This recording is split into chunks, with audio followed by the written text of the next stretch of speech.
Olá, caros ouvintes da Palavra de Deus. Vamos estudar sobre um importante tema, a doutrina da imortalidade da alma. A maioria dos cristãos dizem que o homem tem uma alma imortal, que ele tem um ser imaterial que sobrevive fora do corpo. Será isso verdade? É o que a Bíblia diz? Muitos diriam que sim. Observamos que os cristãos usam a Bíblia e dizem que o que eles falam tem na Bíblia, que a Bíblia é a principal regra de fé deles. Mas, na realidade, será isto? Vamos examinar sobre como Deus criou o homem. Vamos fazer uma leitura em Gênesis. Gênesis capítulo 2 e o versículo 7. E formou o Senhor Deus o homem do pó da terra, e soprou-lhe nas narinas o fôlego da vida, e o homem tornou-se alma vivente. Como está escrito? Você observou a leitura? O homem, ele é uma alma, ou o homem, ele tem uma alma? O texto é claro. Está escrito que o Senhor Deus formou o homem do pó da terra e soprou em suas narinas o fôlego de vida, e o homem tornou-se alma vivente. Não está escrito que o homem recebeu uma alma. E tampouco está escrito que o homem recebeu uma alma imortal. Recebeu um ser imaterial que poderia sair do seu corpo. Não diz assim. Ou seja, ali estava apenas o pó. Podemos dizer um boneco de pó. Mas quando o Senhor Deus soprou o fôlego de vida nas narinas do homem, ele passou a ser uma alma vivente, ou um ser vivente. Observamos que Eva, ela foi enganada pela serpente. Ela comeu do fruto e a serpente ela propagou uma mentira que a gente vê que permanece até os dias de hoje, que é dizer que o homem não morre. Você achou estranho sobre o que eu falei? Sim, a maioria dos religiosos dizem que o homem não morre. Vamos lá no texto para você entender. Gênesis capítulo 3, os versos 1 até o 6. Ora, a serpente era o mais astuto de todos os animais do campo que o Senhor Deus tinha feito. E esta disse à mulher: é assim que Deus disse: não comereis de toda a árvore do jardim? Respondeu a mulher à serpente: do fruto das árvores do jardim podemos comer. Mas do fruto da árvore que está no meio do jardim, disse Deus: não comereis dele, nem nele tocareis, para que não morrais. Disse a serpente à mulher: certamente não morrereis. Porque Deus sabe que no dia em que comerdes desse fruto, vossos olhos se abrirão, e sereis como Deus, conhecendo o bem e o mal. Então, vendo a mulher que aquela árvore era boa para se comer, e agradável aos olhos, e árvore desejável para dar entendimento, tomou do seu fruto, comeu, e deu a seu marido, e ele também comeu. A serpente falou uma verdade, mas também falou uma mentira. Você prestou atenção no texto sobre isso? Então vemos que a serpente, primeiro ela fala uma verdade, para que ela possa falar uma mentira. A verdade que a serpente falou foi a respeito de Adão e Eva, ou como o texto aqui fala de Eva, que Eva seria conhecedora do bem e do mal. E assim, observamos que isso foi verdade, Deus ele falou, mas a serpente disse que eles não morreriam. Então, sobre isso, vemos que esse engano tem permanecido até os dias de hoje, dizer que o homem não morre. Pense bem, quando alguém morre, vemos muitas teorias. Uma delas é que se a pessoa for boa, vai para o céu ou vai para o paraíso, lá goza de uma vida plena, de um bem-estar. Ali a pessoa não sofre mais, está juntamente com os anjos, com Deus, com Jesus. E se for uma pessoa má, o fim é trágico, no inferno, sofrendo. Esse é o pensamento tradicional sobre alma, sobre espírito, sobre a condição dos mortos, mas não é o que a Bíblia relata sobre isso. Então a gente examina as Escrituras, qual seria a condição do homem viver eternamente? O homem, ele teria uma condição para viver eternamente, e essa condição seria de obedecer à voz de Deus. Acompanhe o que está escrito nos versículos 17 a 19 do mesmo capítulo 3. E ao homem diz: porquanto destes ouvido a voz de tua mulher, e comeste da árvore de que te ordenei, dizendo: não comerás dela, maldita é a terra por tua causa. Em fadiga comerás dela todos os dias da tua vida. Ela te produzirá espinhos e abrolhos, e comerás das ervas do campo. Do suor do teu rosto comerás o teu pão, até que tornes a terra, porque dela fostes tomado, porquanto és pó, e ao pó tornarás. Então, o que Deus falou? Deus falou que o homem, ele era o quê? Pó. Pó, porque foi ele mesmo que o criou do pó da terra. E por ele ser pó, ele tornaria ao pó. E será que a alma do homem sairia do corpo e iria para algum lugar? Então observamos que em nenhum momento diz isso. Diz que o homem é pó. Quando o homem ele foi formado do pó da terra, na terra, ele não existia nada. Ele era um ser inconsciente. Ele só passou a ter consciência quando ele recebeu o fôlego de vida. E quando ele tornou uma alma. E acontecendo um reverso, acontece de um homem, do espírito, voltar para Deus, ou o fôlego voltar para Deus, e o homem torna o pó. Naquele dia cessa todos os seus pensamentos. É o que veremos em textos que declaram essa realidade. Vamos dar continuidade nos versículos 22 até o 24. Então disse o Senhor Deus: eis que o homem se tem tornado como um de nós, conhecendo o bem e o mal. Ora, não suceda que estenda a sua mão e tome também da árvore da vida e coma e viva eternamente. O Senhor Deus, pois, o lançou fora do jardim do Éden para lavrar a terra de que fora tomado. E havendo lançado fora o homem, pôs ao oriente do jardim do Éden os querubins e uma espada flamejante que se envolvia por todos os lados para guardar o caminho da árvore da vida. Uma pergunta: por que Deus expulsou o homem do jardim do Éden? E por que ele colocou querubins no jardim? O texto ele já é bem claro para nós. Diz que Deus ele pensou: o homem ele pode pegar do fruto da árvore da vida e viver eternamente. Qual a condição do homem viver eternamente? Então, se o homem já tinha uma alma imortal, o homem tem uma alma imortal, não teria necessidade de Deus expulsar ele do jardim do Éden. Por quê? Porque ele já é imortal. Deus disse no versículo 23 e no versículo 24. Então, a gente observa sobre isso que o homem ele seria imortal se ele comesse do fruto da árvore da vida.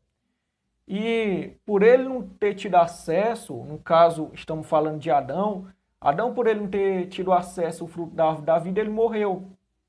Eva também morreu. E todos os homens pecaram, como diz a Escritura, e assim a morte passou para todos os homens. Vamos conferir o que está escrito em Eclesiastes.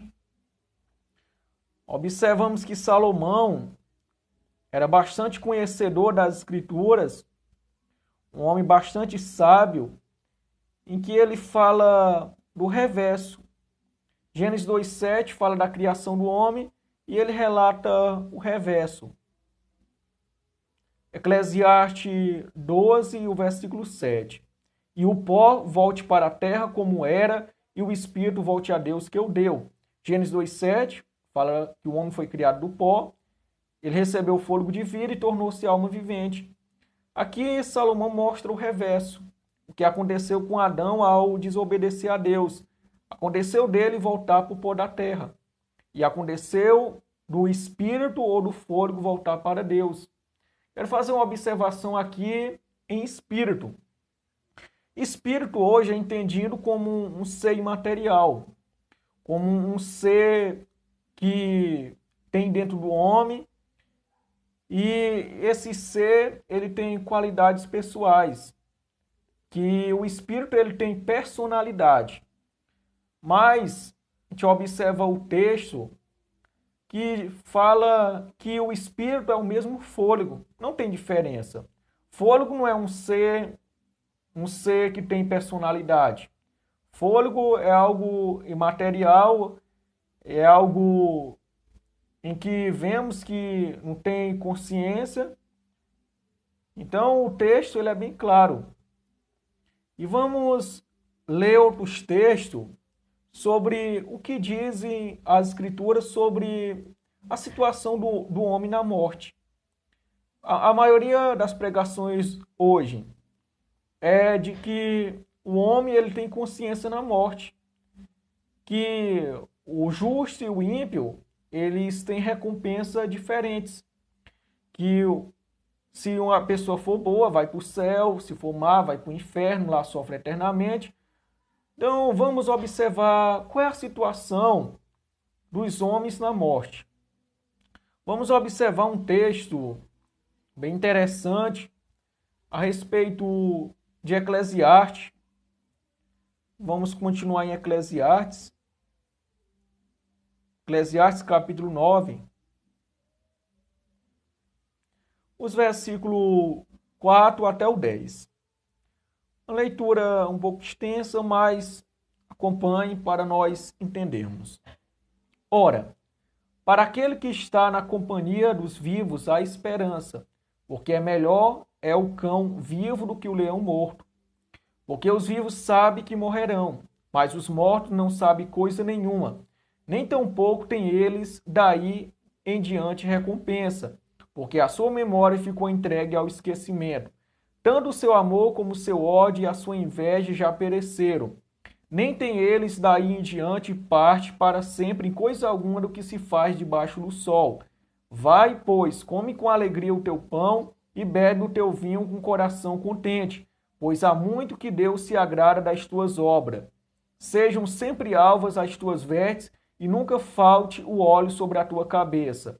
Goza a vida com a mulher que amas todos os dias da tua vida vã, os quais Deus te deu debaixo do sol todos os dias da tua vida vã, porque este é o teu quinhão nesta vida e do teu trabalho que tu fazes debaixo do sol. Tudo quanto te vier à mão para fazer, faze-o conforme as tuas forças, porque no Seol, para onde tu vais, não há obra, nem projeto, nem conhecimento, nem sabedoria alguma. Então Salomão ele relata sobre a situação dos mortos. Então vemos que ele foi inspirado por Deus. Porque como é que ele saberia da situação dos mortos, já que ele nunca morreu? E a gente sabe, já que nenhum morto tem consciência, ninguém poderia revelar sobre isso, a não ser o Criador de todas as coisas, a qual fez o homem e ele conhece. E Salomão ele relata que o homem ao morrer ele não tem nenhuma consciência e ele não tem nenhuma recompensa. E ele começa a dizer para o homem fazer tudo o que vier à sua mão, para ele ir bem com sua esposa. Então a gente vê que Salomão, quando ele fala isso, ele se refere a essa vida de nós procurarmos valorizar. A esperança é para os vivos, e assim como diz a Escritura, diz que para a sepultura, aqui o versículo 10 usa Seol. Seol é mal interpretado como as pessoas entendem que inferno é um lugar de tormento, mas o Seol é uma palavra hebraica. hebraica equivalente à sepultura. Então, o homem ele vai para a sepultura, todos vão para a sepultura. E, e os seus pensamentos perecem. É o que diz também Davi. Davi ele foi pai de Salomão, um rei muito sábio, e também ele é chamado de profeta. Salmos capítulo 146 e o versículo 4. Vamos ver o que diz o texto. Sai-lhe o espírito e ele volta para a terra. Naquele mesmo dia perecem os seus pensamentos. Então aqui fala dos homens. Os homens, quando morrem, ou quando sai-lhe o espírito, eles perdem o pensamento, perdem toda a consciência. Então não existe consciência na morte. Então dizer que o homem tem uma alma imortal não é ensinamento dos profetas, não é ensinamento dos servos de Deus, nem dos apóstolos, como nós vemos claramente, observamos quando o homem foi criado, como ele foi criado. Então que o homem ele é uma alma, ele está sujeito à morte. Mas vamos para outro ponto interessante a respeito do tormento eterno. Então, as pessoas que dizem que o homem tem uma alma imortal fala das diferentes situações, dos bons ou dos maus. Então, vemos que essa afirmação diz que o homem não morre. E por dizer que o homem não morre, e o juízo, como é que é? E o juízo?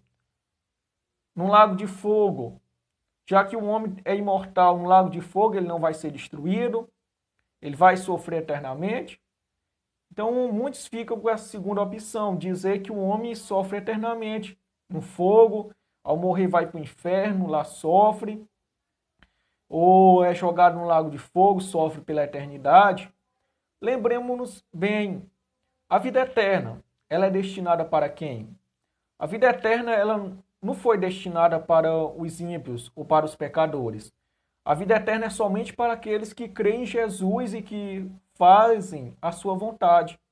Então vamos lá acompanhar comigo o que diz João 3, 16 e 36.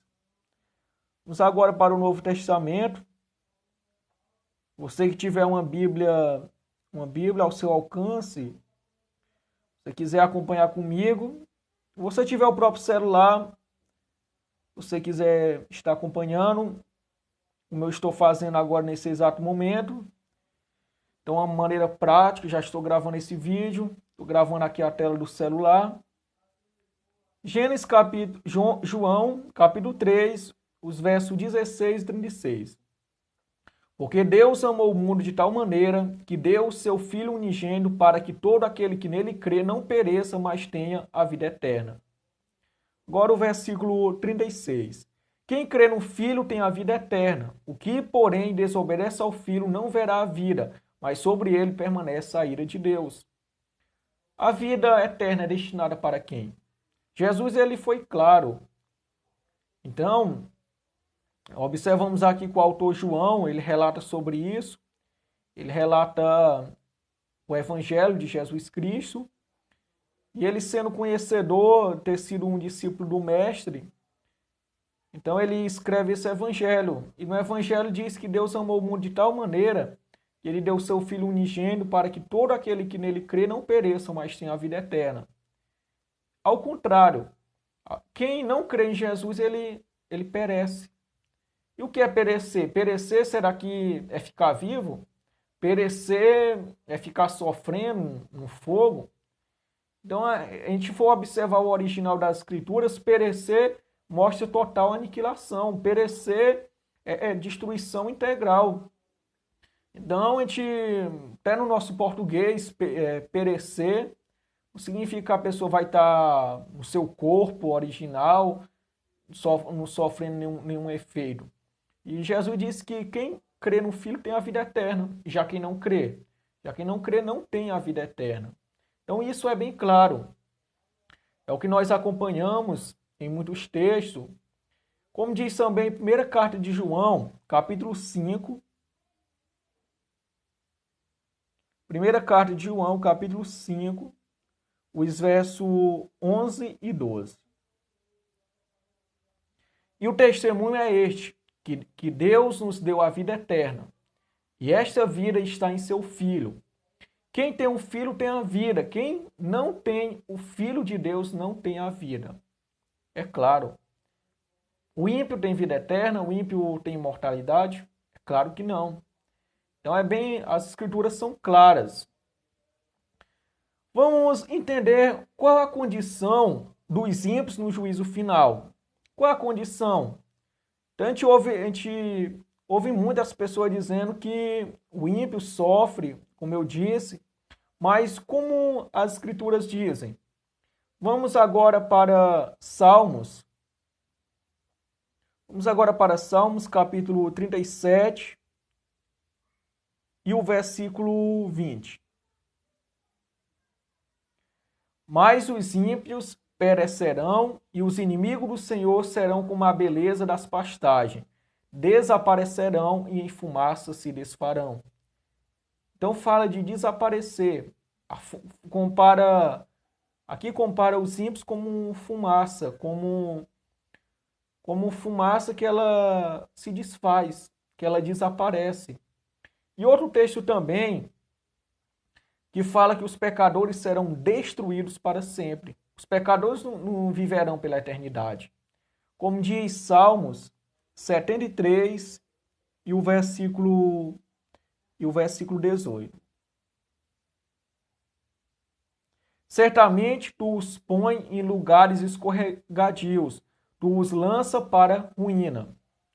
Agora vamos para o capítulo 92 e o versículo 7.